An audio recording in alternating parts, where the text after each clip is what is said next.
Hey everyone, welcome to Webcology on WMR.fm. It's the middle of July, July the 10th, 2025. This is Jim Hedger of Digital Always Media and Christine Chackinger from Sites Without Walls.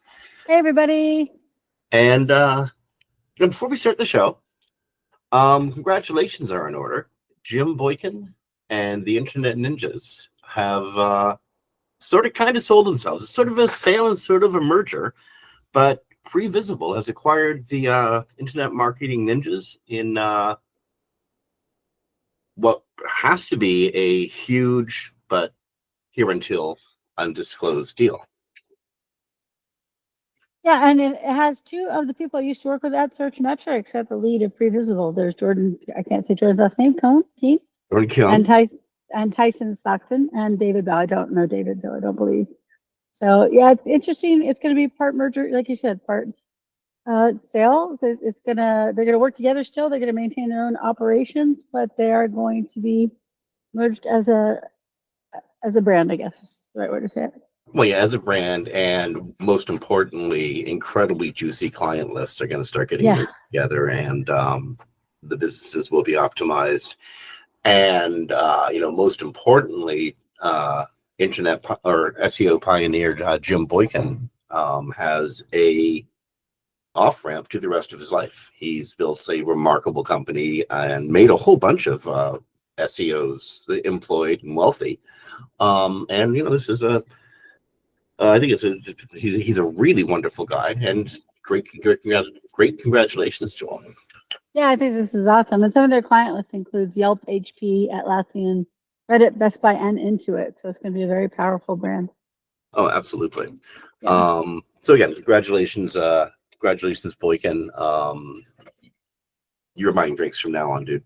I don't know Jordan Keone or Tyson Stockton. Great guys.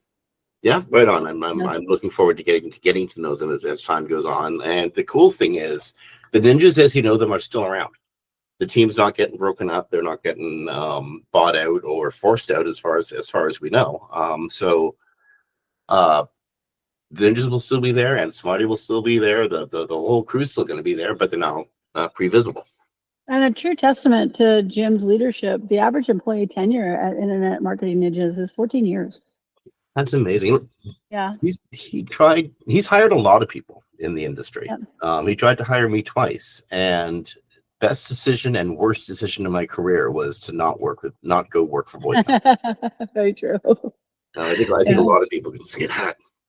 I really wish I had in hindsight, and I'm really glad I didn't, because I've had remarkable freedom in the meantime. Okay. Well, congratulations, Jim. Yeah, excellent. Congratulations, bro. You absolutely deserve it. This 2025 core update started rolling out last week, finally came around. And anecdotal evidence, just observational evidence, and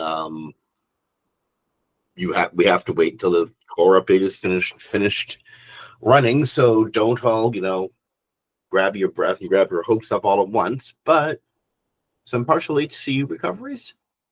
Yeah, they're showing some Glenn Gabby and just Glenn was showing charts on Twitter or Twixter, and it looks like they're getting some partial recovery. I do have a client that was hit by an HCU, and he has a partial. It's not a complete recovery. They look like they're about 20 to 30% of the original. So did Glenn's graphs, but that's good news because, as we all know, the HCU was an unrecoverable algorithm because it was broken. So it looks like they're actually starting to make fixes to it. Hopefully by the end of this core update, they'll get more than 20 or 30% though, because these sites, most people, a lot of people, I shouldn't say most, a lot of them walked away from them because they've been dead in the water since 2023. Yeah. But it is good to see that at least they're undoing the damage, because maybe then people could sell their domains, with the reassurance that there's nothing left on them. So I went to a former client site, a once major publisher, an independent major publisher in a very niche space, and they got hit by a number of issues over the years, but they certainly got hit by the helpful content update. And I saw an increase in visibility.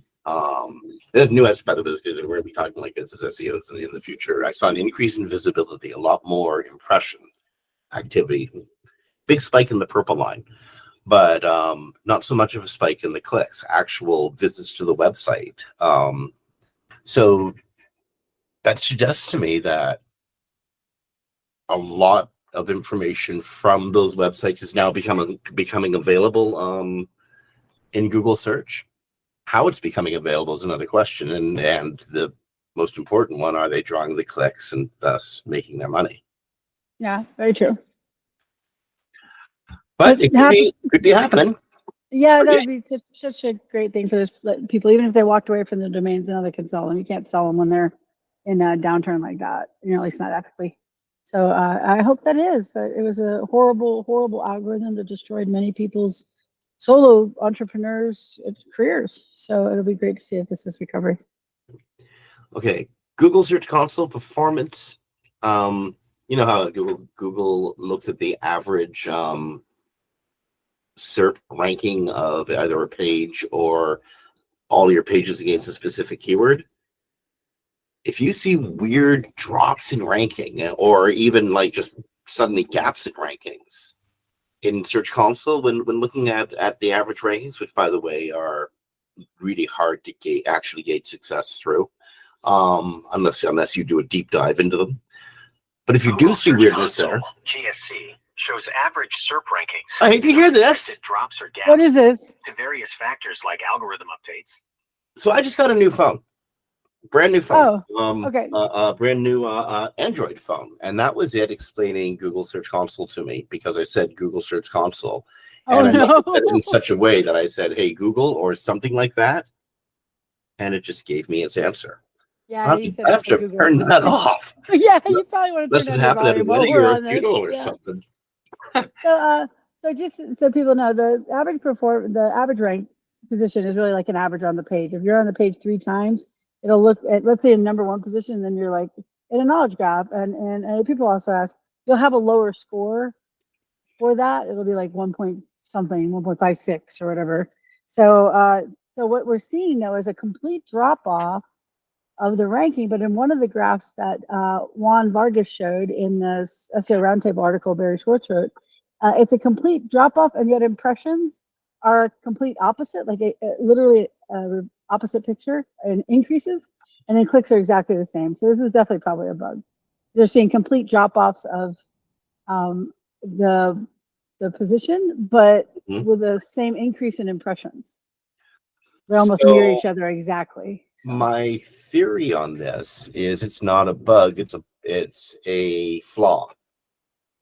Okay.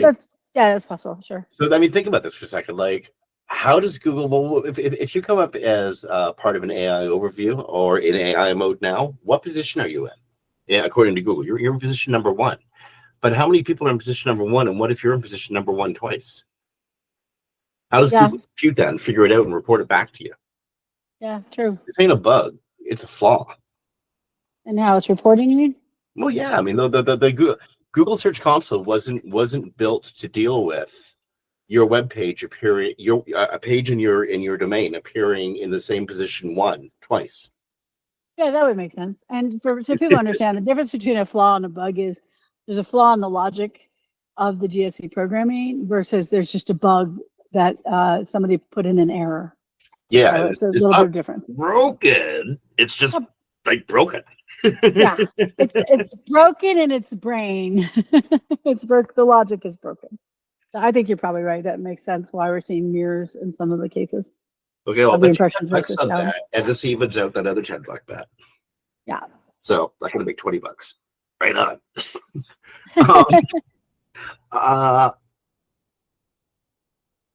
So this is okay, just another announcement. Yeah, go ahead. Okay, Google Ads Editor version, the newest version, 2.10, has 20 user features, manual set user features removed. I'm sorry, it came out with new. Yeah, new features. It has 20 new user features in it. Yeah. So just a couple of things because we couldn't possibly go through all these. Just add preview URLs and CSV sheets export. Add preview for more ad types. Link checker tool. Streamline campaign construction flow. Target frequency, and goes on and on. So you want to go to Search Engine Roundtable. Look for the Google Ads Editor version 2.10 is out. article and read all of them there if this is something that is important to you. Oh, one thing we have to do, this is our announcement section. I think we forgot to say that. One thing that we have to do before we move out of announcements, Jim, do you know what it is? We got to thank our sponsors because we got so excited about all the neat stuff that was happening in the world. For those that know, in the top of our grid, it says sponsors don't skip, and we unfortunately often do that. So do you want to thank our sponsors there, Jim? I would like to, on behalf of Christine and me and all of the listeners, Audience Key, Wix Studio, thank you so much. Folks, if you're grinding out content, lots and lots and lots of content, and you want to have a comparative view of how it's faring and also how your content can actually build traffic through your website, check out Audience Key. It'll blow your mind. And if you want to do it in an environment that's like super easy to work in, check out Wix Studio. These things actually can kind of go hand in hand. Yes, yeah, exactly, very much. And another thing, real quick about Audience Key that's really nice is if you have Shopify, it can work on the edge to add proper categories for you for your products, which is kind of huge. Okay, so when you do work with Audience Key or Wix Studio or anything at all, you're probably doing it in a Chromium browser. If you're doing it on your Microsoft Edge browser or your Google Chrome browser, or even Firefox, you're still working in the Chromium environment. And there's going to be 2 new additions possibly to the Chromium environment. One of them is going to be coming from OpenAI. The other one's going to be coming from Perplexity, both of whom want to build their own browsers. Yes. I believe that the Perplexity one I think Perplexity may already be built. Yeah, they launched one called Comet, but it's $200 a month for subscribers. This isn't like a free browser like you used to. Well, the browser comes with your $200 a month account. So you got to be a $200 oh, you're right. Sorry, yes, subscriber, and you get the browser. If you're not already a subscriber for $200 a month, you have to up to $200 a month. Otherwise, if you're paying $200 a month, yes, you'll get this Comet browser, and it's gonna use its its own search engine. Remember, these all come with search engines, and then it's going to use a Chromium browser, and it will be giving you information based on like you already use it for. And then OpenAI is planning to launch an AI web browser in the coming weeks, according to Reuters. The OpenAI might also build an agent into the browser, allowing it to book reservations, fill out forms, and complete other tasks on the user's behalf with an agentic future.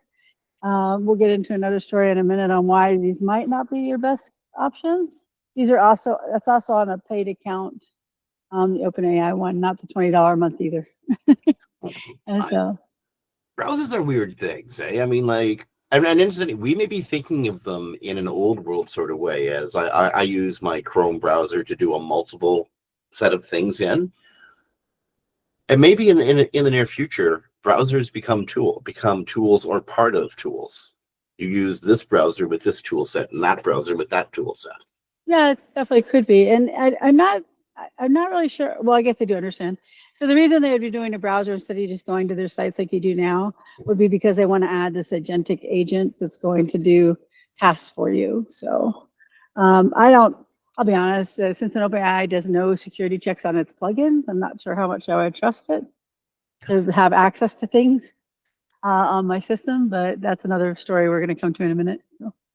Well, one thing I can say for sure, if you are going to be developing a new tool, developing a new way of doing things, new protocols, or if you're a user who's going to be adopting something, don't get involved in a tool set made out of spite. Just very true. So Perplexity's Comet was apparently built because they went to the folks at Google and said, hey, we want to be your walk-in chatbot. And Google went, no. And so pulled the top of the escalator sort of thing and said, well, I'm going to do it anyway. And now we're here. Yeah, and most of the people that started Perplexity came from Google. So that's probably why they're hoping to be able to work with them directly. But yeah, they said no, which of course they would say no. Given the state of their Gemini dreams, yeah, they had to say no. Yeah, exactly. And Perplexity is backed by NVIDIA. So they're a NVIDIA company, and Yeah, I mean, I guess I could see why they were hoping, but I By don't the think way, like a lot though. We'll for have a what it's browser worth, for everything. oh yeah, well, indeed. But again, we think of browsers as offices that we work in. I think a lot of work is going to become a lot more portable and a lot more application specific. Like right now, Christine, you work on websites, and there's a huge variety in the websites that you work in. But at the end of the day, a website is a website is a website, right? It's you work in the same environment with the same factors. I mean, again, every website and every business is different. All that is pre-assumed. But our jobs as SEOs is fairly mundane. That's changing a lot. Work is becoming a lot more portable and a lot more focused on specific tasks. And again, I think that's where we're going to be creating environments that are task built.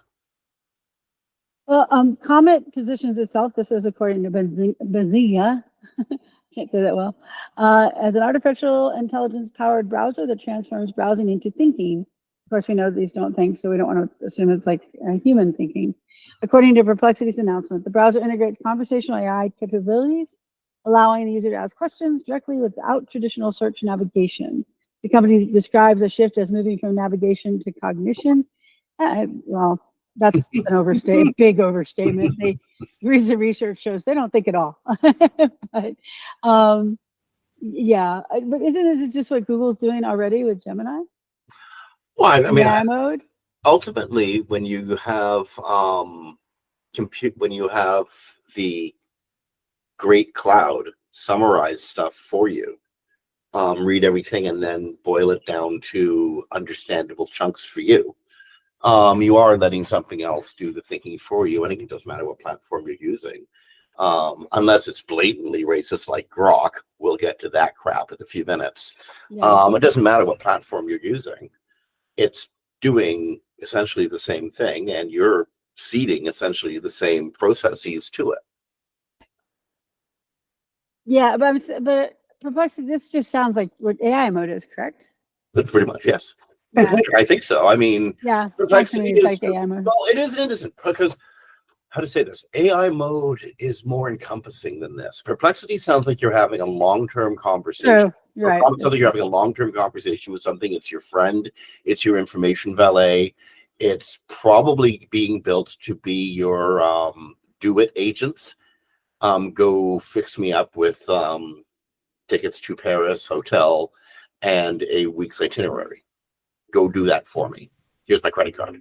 It's probably setting itself up to do stuff like that. Where Google, on the other hand, Google is setting itself up to absolutely know you and be part of your everything environment.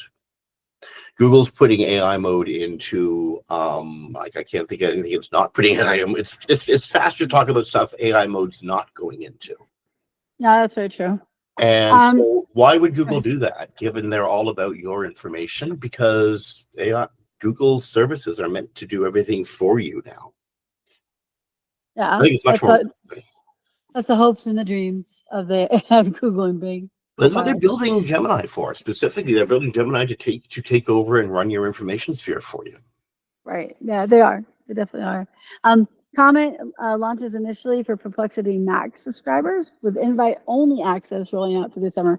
If you're like, oh, I'm so excited, I get to use it, you might have to wait. But you also have to be paying $200 a month.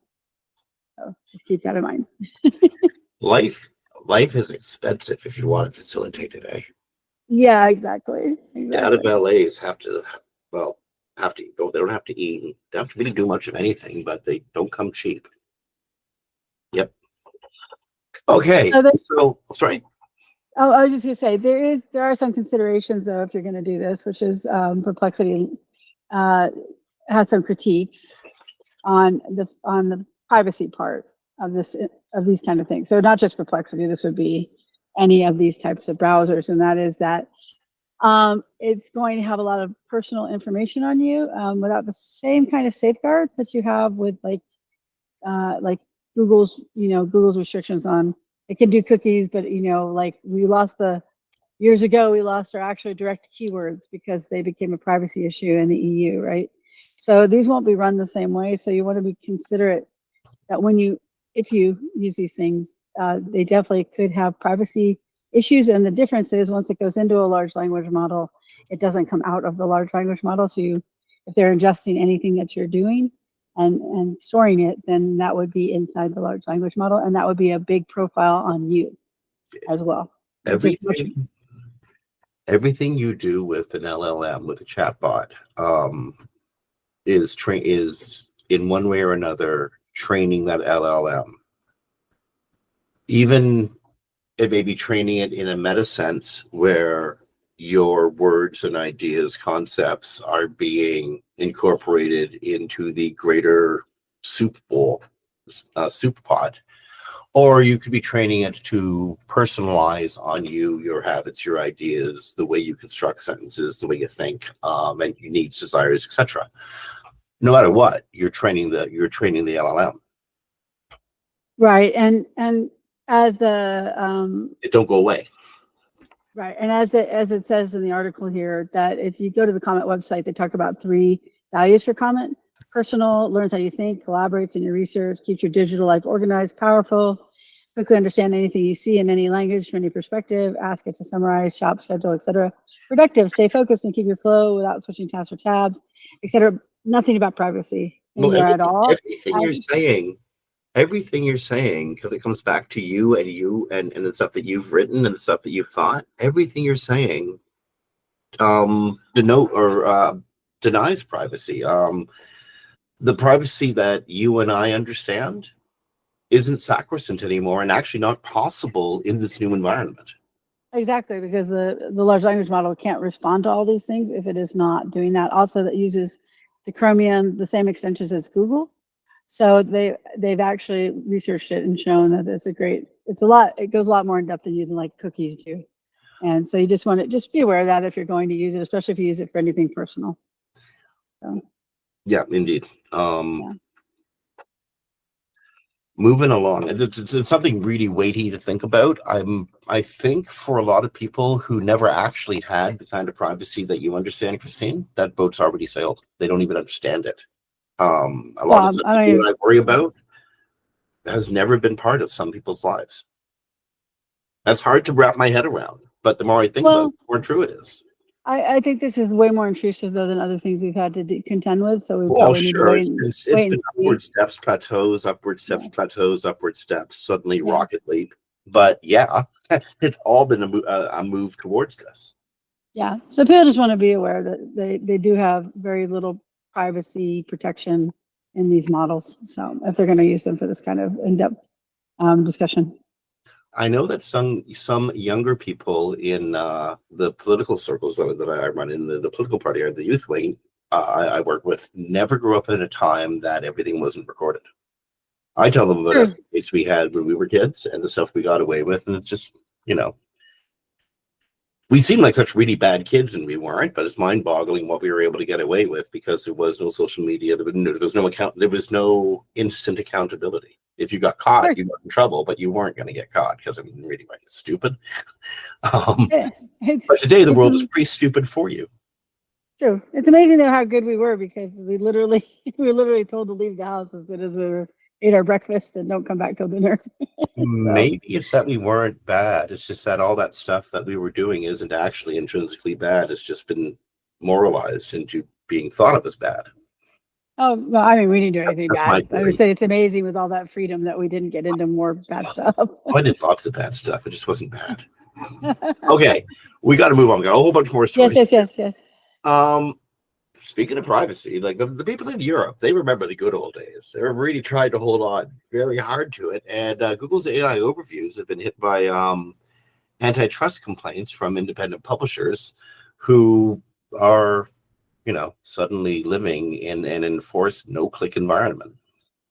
Yeah, and they say because there's no way to opt out of it, that is a problem, and they are there's an antitrust complaint. It's another antitrust complaint. Remember we said we talked about this a couple months ago with AI overviews and AI mode. I'm like, yeah, it feels like an antitrust suit coming. Well, we have one.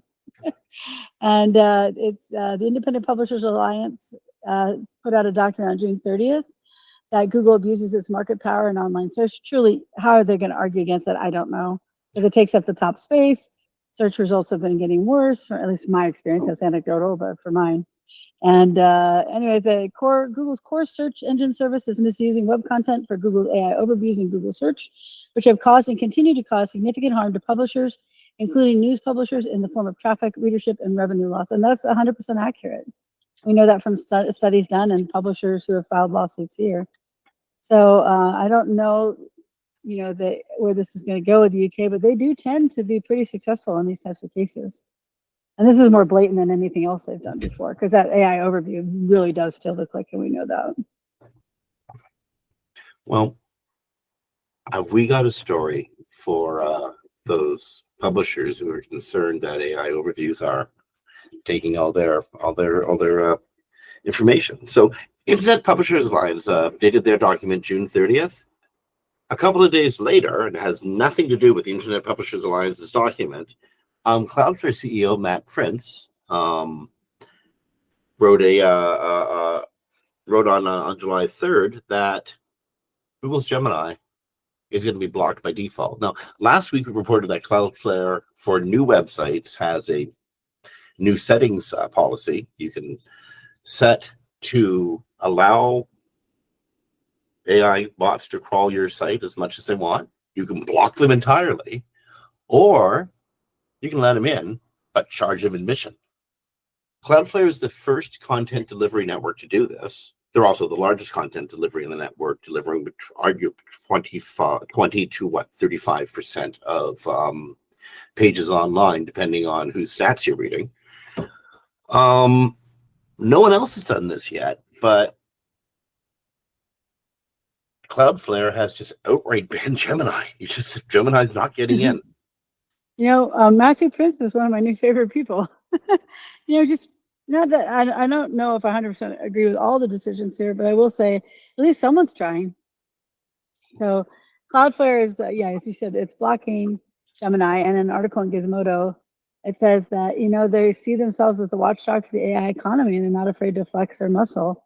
And he even says about Google that the worst case will pass a law somewhere that requires them to break out of their crawlers and then announce all routes to their crawlers from there. And that wouldn't be too hard. But I'm hopeful it won't need to come to that, he said in another post. He did a whole Twitter thread and discussion with people, a lot of people in the SEO industry, in fact. So it will be interesting to see what happens, because, he does do 20%, 30%, depending on who you read, of the traffic on the internet. So, I kind of I'm of two minds with this. I'm so hard. I'm working with a couple of really big publishers right now. I mean, staggering big publishers, both of whom should have the heft to hold the AI companies to some sort of fee for information relationship, because they are producing the information that we rely on to know what's going on in the world. For real, these are the real deal guys. They should have the heft, and they don't. It's hard. Unless they're a handful of competitors who also very hefty, weighty, important, well-known public information corporations, unless they join in the party, they all have to do it in unison. They all have to have solidarity, and they all have to say to much bigger data houses who are like funded in the billions of dollars. And there's a big disparity here between the hundreds of millions of dollars in the large-scale publishing world and the billions of dollars in the large-scale tech world. Big disparity here, power disparity. Yeah, very big. And I do appreciate what Prince is doing. It says that further down the Gizmodo article, that he reveals that the rules of engagement are shifting in real time. Mm-hmm. AI companies once used to quietly hoovering up the web may soon need to negotiate publicly, transparently, and on creator-friendly terms. So in short, Cloudflare wants to protect the very idea that content has value. Think of your Cloudflare as a massive intelligent security guard and express delivery service for your website. When someone tries to access the site, their request often goes through Cloudflare's global network first. Cloudflare then can block malicious traffic, speed up content delivery, and crucially, identify and control specific types of automated bots, like AI crawlers, before they ever reach your website's actual server. In the emergence in the emerging AI arms race, that makes Cloudflare one of the most important gatekeepers on the internet, and they're not wrong. And you and I both know that some sites are getting hit so badly by these AI bots that they almost have DDoS attacks. Well, and taking the sites down. Whose network that's happening on? That's happening on like Cloudflare. So it's a problem. Yeah. That's why they're implementing these tactics. But I have to say, like I said, if you don't 100% agree, I get that. But Google gave people no way out because the only way out is not to be in Google search, and Google still delivers 90% of the internet, traffic in the United States and 95% or more overseas. You can't keep yourself entirely out of AI overviews, and you can't keep yourself from training Google AI unless you're going to block it entirely. You can block the specific crawler that Gemini trains on. There's a specific crawler that you can say, hey, in your robot text files, stay the heck out, and you can do that. So that's coming custom now. But see, we're living in an era where these tech billionaires are making decisions for us, and Matt Prince is making decisions on one side of the table, and the AI companies are making decisions on another side of the table. And all I want to do is market tools, recreation supplies, consumer goods to people who want to buy them online and not have to leave their house to go get them. That's all I want to do. I need to get my information visible. So now Matthew Prince has told me I have to take extra steps to allow Gemini, which is basically going to be informing everything to do with Google users have to do with what they're doing. I have to take a special allowance or charge Google for this. I have to try to explain this to my clients. Well, no, you don't do the direct charging. They do it on the server level. Well, indeed, but we have to make it. But now Gemini is blocked. So if we want it unblocked, we have to go manually unblock it. And I have the sites that this one site I'm thinking of in particular. If it does that, it will actually have to negotiate with Cloudflare about doing it. So Cloudflare probably won't let them just do it, because it's going to suddenly possibly introduce problems to their network, like being effectively DDoSed. It's a catch-22, and again, this is the weirdest thing is we're being held prisoner by people who take the prisoner's dilemma as a mental puzzle for breakfast. Like, there's not going to be virtuous behavior by every actor in this field, and if one actor steps away from the others, then it all falls apart. It's tough. I love what he's doing, but it bugs me at the same time. Well, I appreciate, it's going to be a trial by error kind of thing. He's going to do what he's doing, and he's going to adjust as he goes forward. I would suggest, not that he probably listens to us, but that he get a group of SEOs that have been around for a while to help him understand the effects on websites by what's happening. But really, the gauntlet was thrown by Google when they didn't separate the crawler from your appearance in Google search. And then, yes, you have to be trained on, but you're as long as they know about you, that's not necessarily always true. But if you have e-commerce, it is true. But it's a very complex world that I don't feel like the large language model companies gave a lot of thought to. Well, do you remember when SEO became so complicated that we started siloing it into different schools or different practices within the greater field of SEO? There was just so much going on that there's no way that one individual could call themselves an expert in every part of the practice now. I think it's the same thing with LLMs, generative results, branding and training in this new environment. There are so many different factors to consider, many of which contradict each other. If you do one, you can't do the other, but you need to do both. So yeah, it's there's a catch-22 every step you take. So there's a lot of, like you said, trial by error that's going to happen, and hopefully we'll standardize our way through this, like, I don't know, by October. I have to give Prince credit, though. He's the first one with the power and heft enough to do something. 20 to 35% of web pages on the web is power and heft. Yeah. Exactly. And he's actually trying to help. So, and he takes feedback very well. He's on Twitter. People are having discussions with him, just regular SEOs have mentioned things to him. So I do appreciate that he seems to be measured in his approach, taking feedback where he needs to maybe alter it, and also feels he has to have to maybe push Google to have to do things that it doesn't normally have to do. Just because 20 to 35% of the domains that are actually hosted out there go through the delivery network, content delivery network, Cloudflare, doesn't mean that that their owners all agree with him unanimously. Oh, of course not. That would never be the case. But I do appreciate he's trying, though. Oh, absolutely. Yeah. Okay, this story is going to make me mad. You want me to cover it? Well, no, because I'm really mad about this. And if I go too full flight, they'll pull me back as somebody really should with Grok. So let me just give the context first, though, before you get to the lead-in. The context is that Elon Musk decided that Grok was too, these are the quotes, woke, and he wanted to unwoke Grok. And then what he did leads us to the story today, which Jim will start now. Okay, so he thought that Grok was too woke. The problem was Grok was, of all the large language models out there, Grok was actually weirdly probably the most honest if you asked a direct political question. Yeah, it really was. It was saying stuff that would make Donald Trump or Elon Musk or any of the people around them look stupid. But it was all factual. It was factual. Yeah, for good reason, I think, because some of the stuff they were doing is actually quite stupid. Idiotology level stupid. So this is embarrassing. Your own creation, your Frankenstein's monster, so to speak, is dissing you in public really badly. I mean, like super dissing you.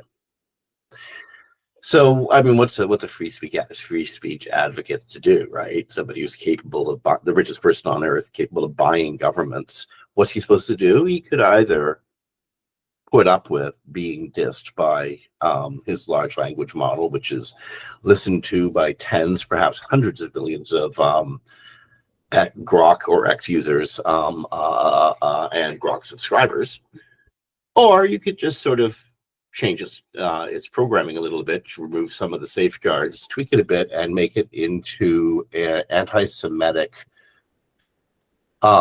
Jew-hating machine that actually ended up calling itself Mecha Hitler and was actively knighting people into some weird order that is there to eradicate what Grok was calling the problem. And I'm not going to go into what Grok was calling the problem. I think listeners anti-Semitic and awful. But I want to mention that this is how Rwanda started. I don't know if listeners remember what Rwanda was. It was a massacre. The Hutus destroyed the Tutsi tribe, massacred them all because the media told them to. It happened in our lifetimes. This is how it happened. Musk did this. Yeah, go ahead. Go. I don't know what else to say, but it's extraordinary. So the technical way that this happened is that the model itself, it has to be trained on it, or it has to be learning it. So we know that he trained it mostly on X, and his content moderation about hate speech has not been there for the last few years. So it likely not been there. He's actively promoted hate. Musk has used X and turned it into a place where Nazis are welcome. He's done that, and that is true. There's no disputing that. No, X is a place Nazis hang out. True, that's what I was just saying. Not every X user is a Nazi, but every Nazi uses X. Right. So I'm just talking from a technical point how this happened. So the hate speech moderation was not there, so it trained on it. We also, if people remember, a few years back, I don't remember, probably if it's 6 or 7 years ago, pandemic time always messes with my brain. Microsoft put out a chat bot into, I believe it was Twitter, actually. Well, that was just before the pandemic, yes. Yeah, and within 48 hours, they had to turn it off because it was repeating hate speech. But it became racist itself, yeah. Yeah. So just in the interactions on Twitter, because Twitter does not moderate any of that speech, it could have learned all that. So I even asked it itself, like, what happened and why did it do that? They did delete these posts. Not that it matters really. They probably shouldn't have deleted them because they show what they did.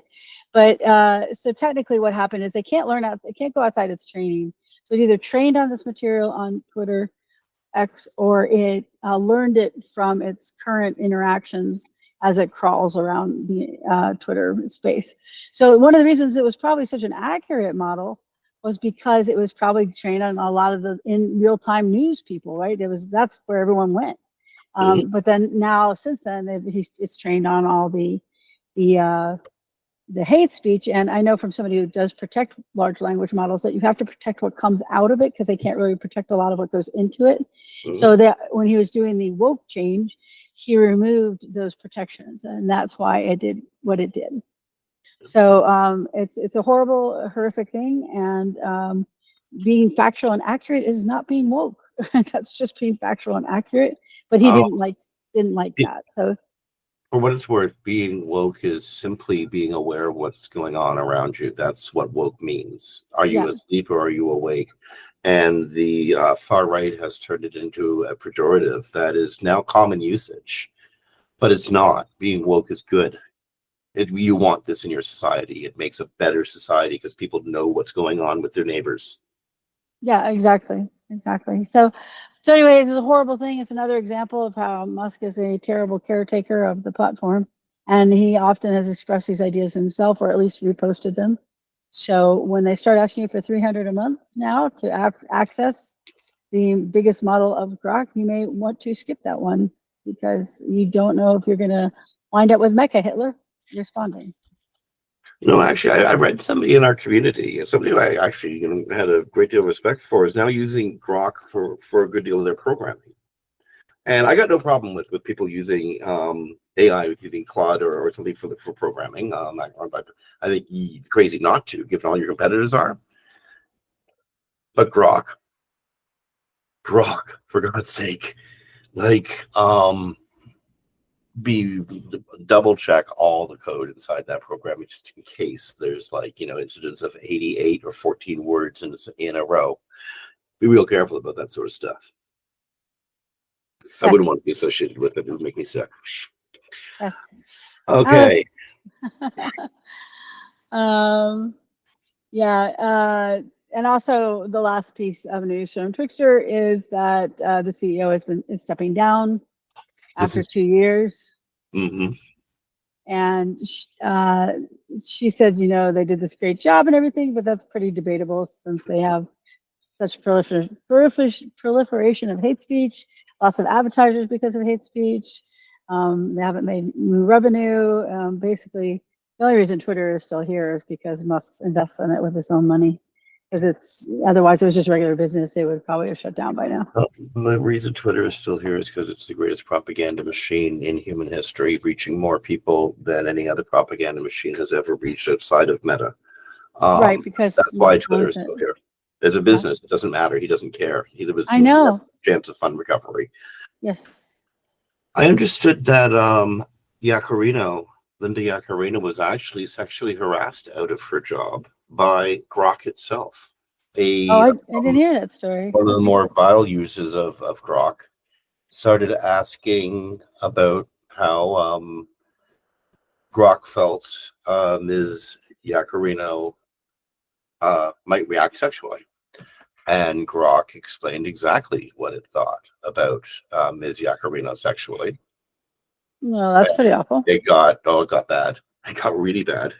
And a day later, she resigned. She put her resignation document. And now it could most likely be a combination of things, including sexual harassment by Grok. But when your network suddenly goes from being kind of sort of like, we're pretending not to be Nazi to being outright, hey, seek help Nazi, then it's time to leave.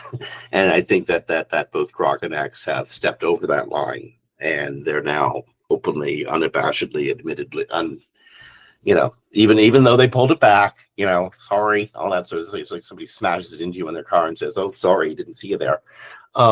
They still hit you and broke your leg. Yeah, I just found a story on it. You can find it. I'm not going to say what it said. On Mediaite, the site Mediaite. I never know how to really say that. But yeah, it was racist and horrifically awful. Yeah, that's so the one. yeah. So so she did quit soon after this. So yeah, she hasn't admitted this is the reason why, but I would say this would definitely play into it. Pretty horrific. There's some tweets, images of what it said, if you want to see what it did. One of the problems with this new reality we live in is there's nothing is real anymore, even the real stuff, because you don't know what's real and what isn't real unless you really work to check. And now even the people who are purveyors of the real stuff, who are supposed to be the ones who only use human sources and only use real, old school journalism, are now falling into needing to use AI and all that. So real isn't real anymore. It's very hard to tell what's real. So there's a report out there, it even made it as far as Reuters, that TikTok is sort of rebuilding a version of itself to be a standalone US app. Thing is, TikTok says, no, that ain't happening. What's that? Well, TikTok is being apparently sold. And it came on the app the other day that they were going to do a standalone US only based app where you can only get US owned content. And so everyone was like also telling everyone to quit. Like if that happens, you need to quit. So apparently they're saying that's not true, but it's hard to know in the world of TikTok, whether it's true or not. So, but people were very angry about the report of the standalone app, because why did they want to use it if the only they're going to get is US content and nothing else? Okay. So Gemini AI has released VO3, its new video model that can create 8-second videos complete with well lip synced audio, environmental background, the sounds of birds chirping, or if you've never heard them before, crickets. And again, synchronized speech. It's incredibly realistic, and I think it's only a matter of weeks till you'll be able to do 30-second TV commercials. Yeah, let's see how it does when it actually comes out. We know Google sometimes flubs, adds little fluff here and there to these, but if that's true, yeah, it'll be pretty powerful. The only way Google can flub this is by being George Lucas and adding cute little animations to everything you do. No, but in the past, they're like, this is what it's going to do. And then you find out that the demo wasn't really real. That's what I mean. So we'll see how it comes when it comes out. Well, but it will be very powerful if that's the case. It can do things like, you can just say add this to the scene, and it adds it to the scene. Yeah, there's incredibly powerful video creation software out there right now. Google, I think, has been developing this for a while and probably has some of the more powerful of the AI's underpinning or being the foundation of these models. So I got a good feeling about this. Will it work will Google alphabetize it up is the big question, because Google's got this habit of making really neat things and then completely screwing it up in their corporate bureaucracy. Yeah, very true. Very true. Okay, this one is neat. This is a good let's just tell you what we're going to do about 5. No, not on the last one. I was say you're going to the AI modes, right? Well, yeah, I think it's. Yeah, I just want to let people know we have 5 of these stories in a row that are fairly quick, but as a whole, are these changes to AI mode? I'm going to take a second on this. We are going to take a second on this first story, okay? I think I know why this is happening, and it makes perfect sense. So Google AI Mode will show different sources for the same query. If you make the same query, say you and your buddy are making the same query on computers right side by side, Google AI Mode might come up with completely different sources. You might try the same query on the same computer at different times of day and still see differentiation in the sources Google comes up with. But I think there's a logical explanation for all of this. I think I know what's causing it, but go ahead first. Personalization. It's just tracking everything that computer, that IP address, people who are associated with that IP address, people who are associated with the people who are associated with the people who are associated with that IP address, what the mailman ate for breakfast, and everything it possibly can to give you the exact right results. And that might even change at different times of day, but it certainly changes on different computers or after you've made a series of other queries between the test queries. That definitely can be part of it. They used a term in the story that makes it hard to separate that out because it's Google. They used Boston Airport Hotel. But also, when they first came out with showing you citations, there could be 100 of them there.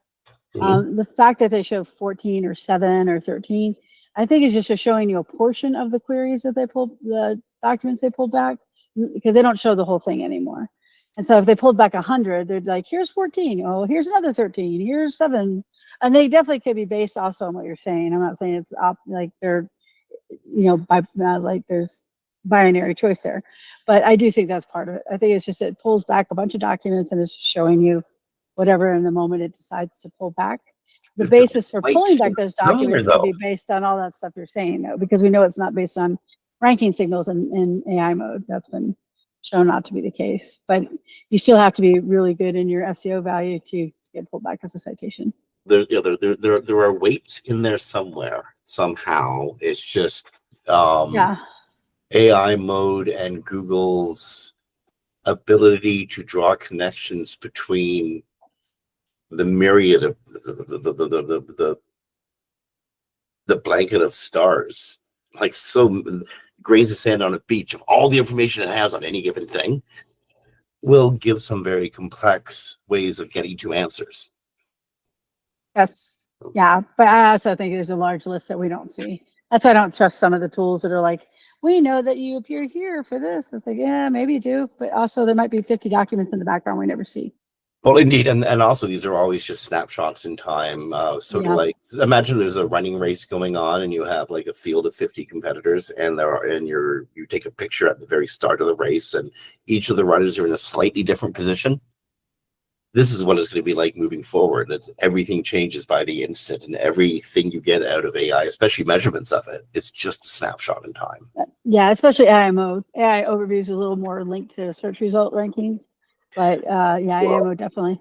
You like AI mode so much, you're gonna see it in everything. Everything it's rolling out to workspace accounts, and incidentally, you might see it's rolling into your workspace account billings too. But we'll get to that next month. Yes. When we actually see how bad it's gonna be. And then now Google AI mode is not supposed to be rolling out in languages, but apparently, when you start asking it for more information, it can roll out in different languages. And so there, people saw German, I believe it was either Japanese, with Japanese characters and things like that. So we don't know why that's happening. And it's not supposed to be happening, but it is happening when you ask questions on that result. I think it's honestly because it's connected to Google Translate. Google Translate is pumping out the answer the way you ask it to pump out the answer. That definitely could be one of the reasons why, for sure. Please write this in Japanese for me. So it's not actually Japanese AI mode. It's actually English AI mode being translated into the language you asked him. Yeah, that definitely could be. And they're not necessarily asking for Japanese. It may be a Japanese oriented search. Like they usually are, using Japanese or they're in Japan. But yeah, definitely, 100%. That could be the reason why. I'm really into the localization of products and services because I really don't give a damn about the best pizza in Seattle. Let me retract that. Actually, University Pizza is some of the best in the world, but I don't really give a damn about the best pizza in Peterborough, Ontario, or Teterboro, New York. I don't care. I care about the best pizza in North Toronto. So hyper-localize that for me, please. I don't want localized thinking mode. I want universal thinking mode. We live on a very small, round planet. And our programmers, incidentally, who are making these things come from all over the place. I don't want like an American version of AI and a Russian version of AI and a Chinese version of AI and a Canadian version of AI, although I bet you I'd enjoy it. I want a universal version. Yeah, I'm not sure how it's not supposed to be talking other languages, so I'm not sure how that happens yet, but we'll find out. Well, yeah, it's probably Google, sorry, we got to move, Jim. yeah. uh, so we are in more AI mode stories. These ones can be pretty quick though. We're just talking about Google AI mode is coming to a circle, search and lens. So you just need to, it just gives you a deeper dive into AI overview. Long press the home button or navigation bar, then circle, tap, or gesture, and then ask it to use the AI mode to give you more information about that topic or that thing that you're using your lens for. And then Google AI mode followed up questions with suggestions. So now when you're in Google AI mode, it now has another drop down that can have like little arrows that give you more suggestions for more questions. I'm sure some people will find that super helpful if they use that mode. And then Google Ads are generating fewer clicks inside the AI overviews. You would assume it's AI overviews, but it's not necessarily the AI overviews that are, well, they are causing it, but they're able to max out their revenue by the way that you bid. Yep. So, yeah, so Google's using the automated bidding, and it's been a frustration for a lot of people to increase their ad revenue, even though the clicks are less under AI overviews. If you give people the answer, they're not going to click through the page. It doesn't matter if it's the blue links or it's the AdWords. It still becomes a no-click environment, and this is where it bites you in the pocketbook, Google. Except that Google's ad system, when it uses the automatic AI. Well, I know, Yeah. but law of unintended consequences. You charge them more, give them less, they walk away. No, that's true. Yeah, that's true. And I'm sorry, that might not be like McKinsey math, but it's basic Main Street math. Yeah, 100%. Because if they're not making anything off of those clicks, then it won't matter that the clicks happened. So people will stop purchasing the clicks. If I'm not making anything off paying for that impression, what the hell am I doing there? Yeah, paying for that. Why am I there? I talked to somebody in the legal space yesterday where they're not doing any more ads at all because they don't get any results from them. And legal space is like the big ads, right? Like the big ad clicks, like $1,000 a click. Mesothelioma, anybody? Yeah, exactly. So it does hurt them. It does harm them in the long run. But Sundar is a lot about short-term thinking, not a lot of long-term thinking. Considering how many antitrust suits he has right now. Quite long-term thinking. I just think he made the wrong bet and the wrong assumption. That's true.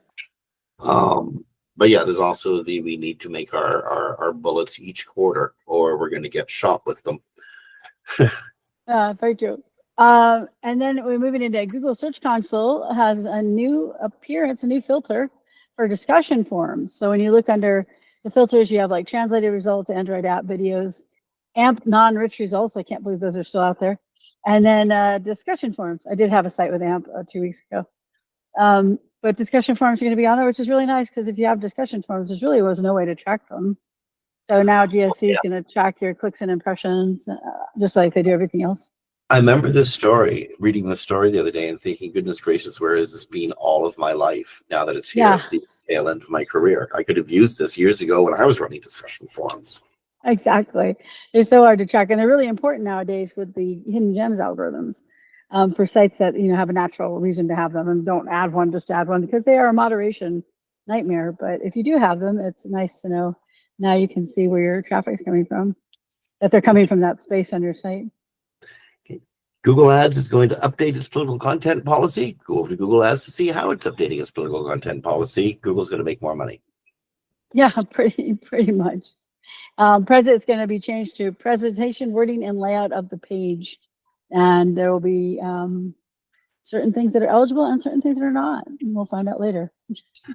Yeah, we'll cover this story later, and it may send me into an outrage, Tizzy. I really hope it doesn't, because if it does, it kind of indicates Google's crossed the line. We can't have it cross.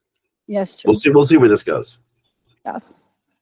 Google business profiles, their re-verification after suspension seem to be increasing. This is anecdotal right now, but it seems that people who got suspended are now having to re-verify after reinstated. And the joke here, what in the article from Barry Schwartz was not just locksmiths. I don't know if people know, but for a number of years, if you were a locksmith, you could not add a profile because it was so rife with scammers that would like intercept phone calls and show up at people's cars and charge them like $500, right, to help them out or their homes.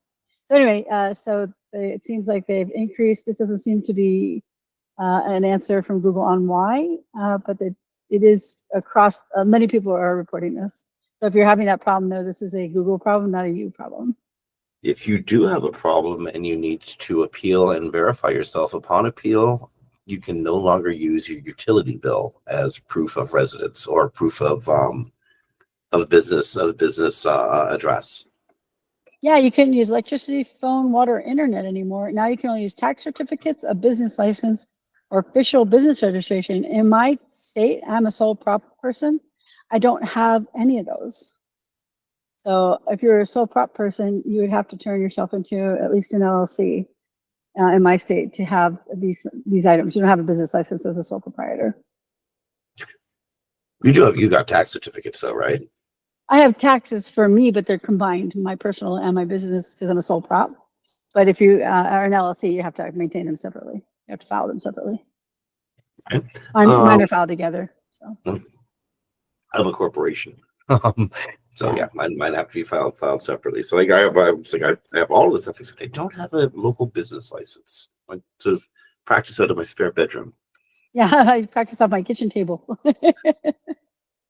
Okay, moving along. So anyway, if you want to, you have to have official documents to make an official appeal, and if it's your Google business profile, then that's kind of important.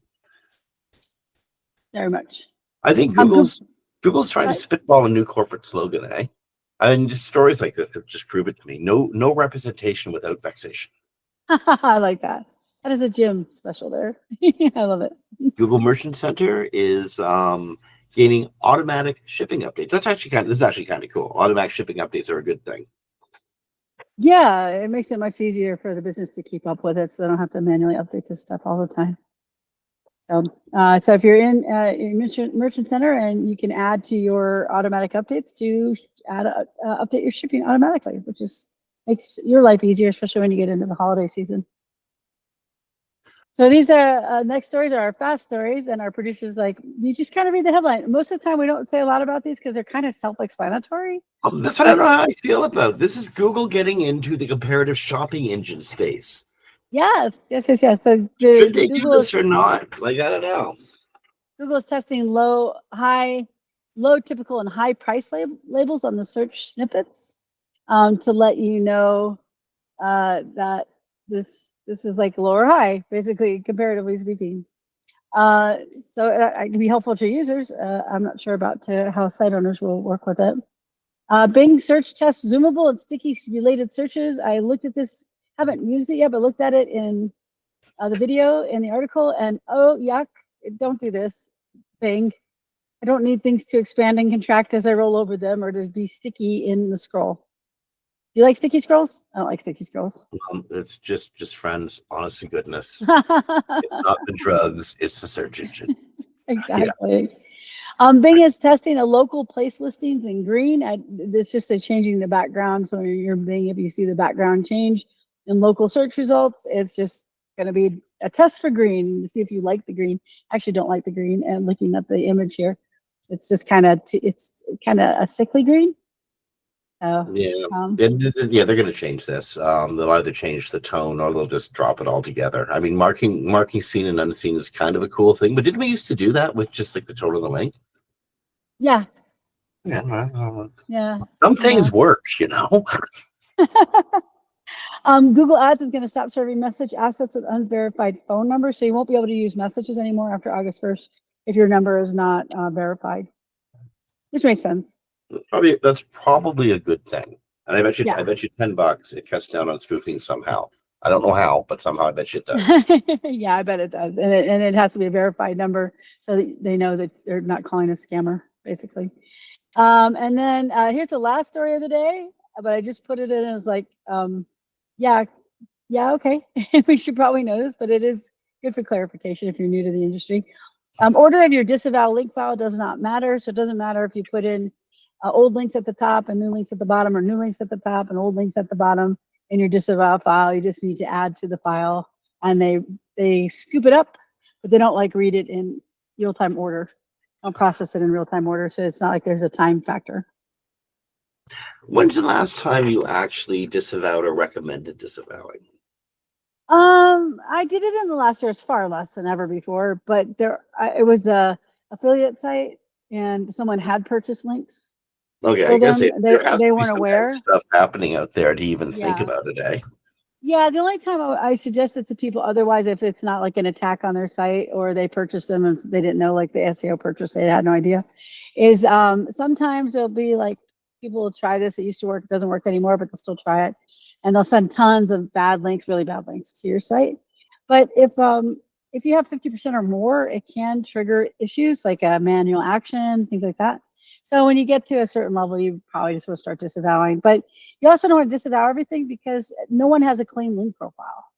So it looks really suspicious if you suddenly have like no, let's just say use the DA from, oh my gosh, I paid for it and I can't think of Majestic. Or is that Majestic? Anyway, you use like an internal measure that they give you, right? And it's like disavow everything under 30. Well, that's a lot of just, small sites or whatever. And that looks really sus too. And now you have like no links that are bad, and everyone has bad ones. So it's just, that's the only time I recommend it though. If they have someone who did it, or they have a very large number of really bad links. Right. Yeah. Okay, that's that, huh? Full clock? Yeah, that's it. Yeah. We made it. I think we need to play it. music at the end. Looks like we made it. Well, actually, they do play music at the end. We just don't hear it because they edited it later. That's the cool thing about having a studio do this stuff for you. Eh? Exactly. And it's probably playing right now. So, on behalf of Christy Chakacher from Sites Without Walls, this is Jim Boykin of Digital Always Media and friends. You've been listening to Webcology, recorded live to podcast on the 10th of July, 2025. Be kind to each other. It's the dog days of summer. People are getting aggravated and tired. So, be patient and be compassionate and rank well. And we'll talk to you next week. Bye, everybody.